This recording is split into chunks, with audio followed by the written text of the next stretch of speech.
The history of the workers' long and bitter struggle for a decent standard of living has been marked now and then by acts of overt violence. But there is only one case on record where such acts were committed without the knowledge or the conscious will of the workers involved, where their anger itself seemed to become an invisible force of destruction. The remarkable affair began on the 15th of September, 1921. It was on that day that Mrs. Courtney was going about her customary domestic chores, when suddenly, without warning,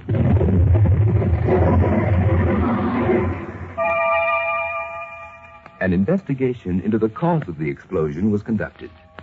And after a very thorough inquiry, the official in charge issued a rather startling statement.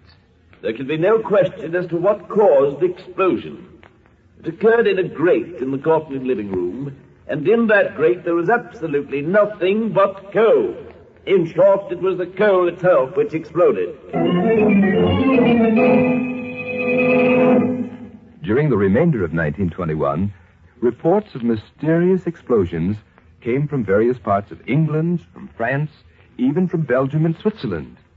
The climax came on the 1st of January, 1923, when no less than 6 homes in Paris were reduced to ruins. The coal which appears to have been responsible has been extracted from British mines. British miners have been intensely agitated over what they believe to be an unjust reduction in their wages. But the conclusion which the official wished the public to draw was unmistakable. It was the miners themselves who had inserted dynamite or some other explosive substance into the coal before it was distributed.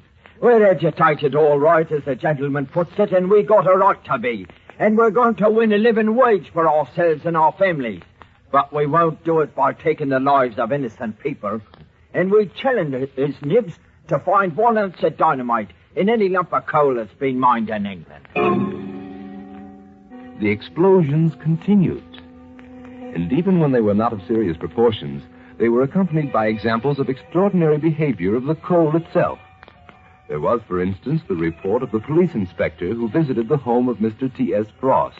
He summoned me to his house, says Mr. Frost did. He pointed to a bucket of coal. I looked in, and the coal was exploding right there in the bucket.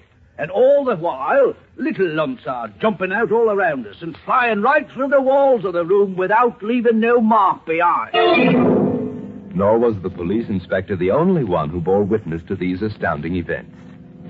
There was the Reverend A.L. Gardner, vicar of St. Gabriel's. And there were all the townspeople who assembled at a public meeting to discuss the mysterious affair.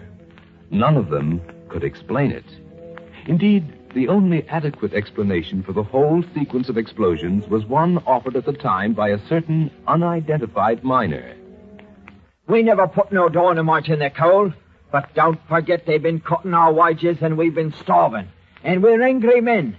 And anger itself is dynamite. Who's to say that our anger ain't strong enough to transmit itself, so to speak, into a lump of coal? That the emotions of the oppressed and the underprivileged could be communicated to an inanimate object. This is beyond belief.